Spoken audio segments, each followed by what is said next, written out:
ఆదిలాబాద్ జిల్లా ఇంద్రవెల్లి మండలం కేస్లాపూర్లో నిర్వహించే నాగోబా జాతరకు గంగాజల సేకరణ కోసం మేస్రం వంశీయుల పాదయాత్ర ప్రారంభమైంది. గంగాజల సేకరణ కోసం నియమ నిష్టలతో కొనసాగుతున్న మేస్రం వంశీయుల పాదయాత్రకు సంబంధించి మరింత సమాచారాన్ని మా ప్రతినిధి అరుణ్ కుమార్ అందిస్తారు. పాదయాత్ర అయితే మొదలైంది. ఈ నెల 30వ తేదీన కేస్లాపూర్ నుంచి మొదలైనటువంటి పాదయాత్ర కూడా ఇటు జన్నారం మండలంలోని అస్థీనం మడుకు చేరుకోవడం జరుగుతుంది. ఇక ఇక్కడ ఏదైతే ఇప్పటికే కూడా మేస్రేం వంశులందరూ కూడా వైట్ తెల్ల దుస్తులు ధరించి కూడా నియమ నిష్ఠలతో కూడా ఈ పాదయాత్ర అయితే చేపట్టారు. ఈ పాదయాత్ర కూడా ఏదైతే 9 రోజుల పాటు 5 మండలాలలో కూడా ఈ పాదయాత్ర అయితే కొనసాగుతుంది. ఈ పాదయాత్రలో కూడా ఏదైతే మేస్రేం వంశీలతో పాటు వాళ్ళకు సంబంధించినటువంటి వాళ్ళ అల్లుళ్ళు కూడా ఈ పాదయాత్రలో పాల్గొంటారు. ముఖ్యంగా కూడా ఏదైతే పవిత్ర గోదావరి జలాన్ని గంగా జలాన్ని అయితే సేకరిస్తారు. ఈ గంగా జలానికి సంబంధించి కూడా ఇప్పటికే ఇప్పటికే 8 రోజుల పాటు 7 రోజుల పాటు కూడా ఈ పాదయాత్ర అయితే 5 మండలాల్లో కొనసాగుతుంది. చెప్పండి దాదాజీ, ఎట్లా నడుస్తూ ఉంది, ఎప్పుడు ఈ ప్రారంభమైంది, దీని ప్రత్యేకత ఏంది?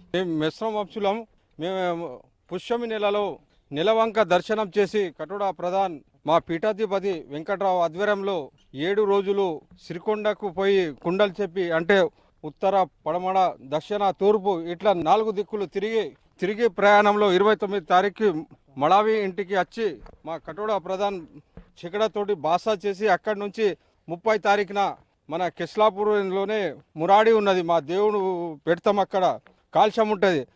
30 తారీఖున మేము అన్న తమ్ములం 22 తెగాలు అందరం మేము అక్కడ జమయి, బావాలు అల్లులు ఇట్లా జమయి అక్కడ పొద్దున మళ్ళా 22 తెగాలు అందరూ కలిసి కొత్త కుండ నుంచి మా కాల్ష్యం అంటే మా జారీ తీసి ఇక మా పటేల్ ఆధ్వర్యంలో పూజ చేసి అక్కడి నుంచి అందరూ ఇక అక్క చెల్లెలు అందరూ ఇట్లా కలుస్తారు, పూజలు చేస్తారు, టెంకాయలు కొబ్బరికాయలు కొట్టినాక అక్కడి నుంచి మళ్ళీ భోజనం చేసి మేము అక్కడి నుంచి 30 తారీఖున మంగళవారం బయలుదేరి అదే మాదిరిగా ఇక ప్రతి ఊర్లో బాస చేసుకుంటా 7 రోజులు బాస చేసుకుంటా మా ఊరు వాళ్ళు మా మిశ్రం కానీ మా అక్క బావలు కానీ ఎవరన్నా ఇట్లా మాకు వాళ్ళ ఊర్లో పిలుస్తారు. పిలిచినాక పోయి అక్కడ వాళ్ళు పూజ చేస్తారు. మళ్ళీ పొద్దున అక్కడి నుంచి మాకు మళ్ళీ భోజనాలు సాంపి భోజనం పెట్టి పంపుతారు.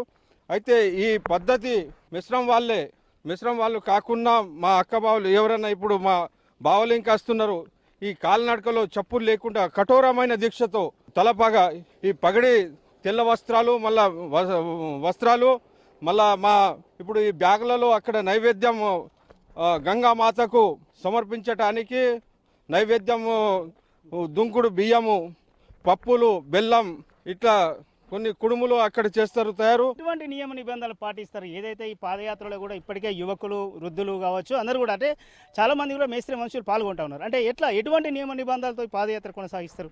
అంటే మా తాతలు మా నాన్నలు ఇక ఎట్లా నియమాలు నిష్టంగా వస్తున్నారో వాళ్ళనే చూసి మేము వాళ్ళ నడవడికతోటే మేము ఇంకా అదే పద్ధతిలో ఈ నియమాలు పాటిస్తున్నాం. అంటే ఇప్పుడు ఏమంటే కొంత తగ్గుతున్నారు అంటున్నారు. తగ్గుతుంటా అంటే ఇప్పుడు బడి పిల్లలకు మేము మా పటేళ్ళు మా పెద్దోళ్ళు ఏమంటారు, బడి పిల్లలు 10-15 రోజులు పడుతుంది కదా, ఎందుకు వట్టిగా వాళ్ళకు వద్దు అంటే వాళ్ళు ఆ పిల్లలు ఇంకా మా పటేళ్ళు మా పెద్దలు చెప్పినట్టు వాళ్ళు వింటున్నారు. దీనికి ఏమంటే పోను 7 రోజులు మళ్ళా దాదాపు సరాసరి 300 కిలోమీటర్ అవుతుంది. అభిషేకం కోసం గోదావరి హస్తనబడుగు నుంచి కాల్షంతో మహాపూజకు అభిషేకం కోసం గంగ నీళ్లు తీసుకుపోతాం కదా. అయితే దీనికి మేము మళ్ళా పోంగా ఇక 24 గంటలు నడుచుకుంటూనే పోవాలా. అయితే పోయినాక మా కటోడా ఊర్లో అక్కడ బాస చేసి మళ్ళా ఎవరిది వాళ్ళు ఇంటికి పోయి మళ్ళా ఎడ్ల బండితో సహ కుటుంబం పరివారంతో సమగ్రితోటి మేము 14 తారీఖు ఇంద్రాదేవి దగ్గర ఇంద్రవెల్లిలో చేరుకుంటాం. అయితే ముఖ్యంగా అంటే ఎటువంటి ఇప్పుడు ఏదైతే ఇందులో మీరు సెల్ ఫోన్లు కావచ్చు, ఏదైతే గుట్కాలు తంబాకులు ఇట్లా వాటిని నిషేధించారు, అసలు ఏంది వాటి పరిస్థితి? దీంట్లో సెల్ ఫోన్లు గుట్కాలు అంటే పోయేటప్పుడు ఏం మాట్లాడద్దు, అంటే ఏం గుట్కాలు తినద్దు అంటే తినరు. ఇంకా పూజ కోసం తినేనోళ్ళు ఇంకా పూజ కోసం తంబాకు జేబులో పెడతారు.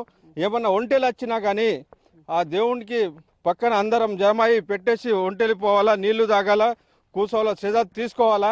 కాలినడకలో ఎటువంటి మేము అపకీర్తి చేయమన్నట్టు ఫస్ట్ నుంచి ఎట్లా నడుస్తుందోనో అదే పద్ధతిలో మేము నడుచుకుంటా ఉన్నాం. ముఖ్యంగా ఏదైతే ఈ మహాపాదయాత్ర ఏదైతే మహాపాదయాత్ర ద్వారా సేకరించిన జలాన్ని తీసుకెళ్ళి కూడా ఏదైతే అభిషేకం చేసిన తర్వాత కూడా పూజ స్టార్ట్ అవుతుంది. నిజంగా ఎటువంటి మోక్షం లభిస్తుంది ఈ పాదయాత్రలో పాల్గొన్న వాళ్ళకి?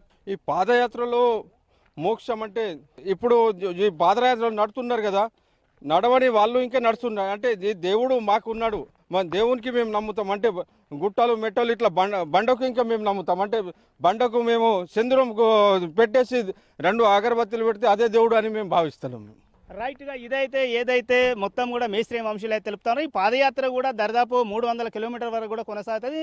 గోదావరిలో సేకరించినటువంటి గంగా జలాన్ని అభిషేకం చేసి ఏదైతే ఈ నెల 18వ తేదీన కూడా ఏదైతే కేస్లాపూర్లో కూడా మహాజాతర అయితే ప్రారంభమైందని చెప్తున్నారు. మొత్తం కూడా నియమ నిష్ఠాలతో కూడా ఏదైతే ఈ పాదయాత్ర కొనసాగిస్తా ఉన్నాం. ఎవరు కూడా ఈ పాదయాత్రలో పాల్గొన్న వారికి కూడా మోక్షం లభిస్తుంది అనేది తమ పూర్వ వంశీయులు తెలిపిన్లు. దాంతో కూడా మేమందరం కూడా ఈ పాదయాత్రను కొనసాగిస్తూ కూడా ఏదైతే అభిషేకం కోసం కూడా నీళ్ళని ఏదైతే గంగా జలాన్ని తరలిస్తామని చెప్తాను. ఏదేమైనప్పటికీ కూడా నియమ నిష్ఠలతో కూడా ఏదైతే ఈ పాదయాత్ర అయితే కొనసాగుతుందని చెప్పేసి అయితే మేస్త్రీ వంశీయులు అయితే తెలుపుతున్నటువంటి పరిస్థితి. Camera person Srinivas, Arun Kumar Raju news, అస్థినమడుగు, Mancherial జిల్లా.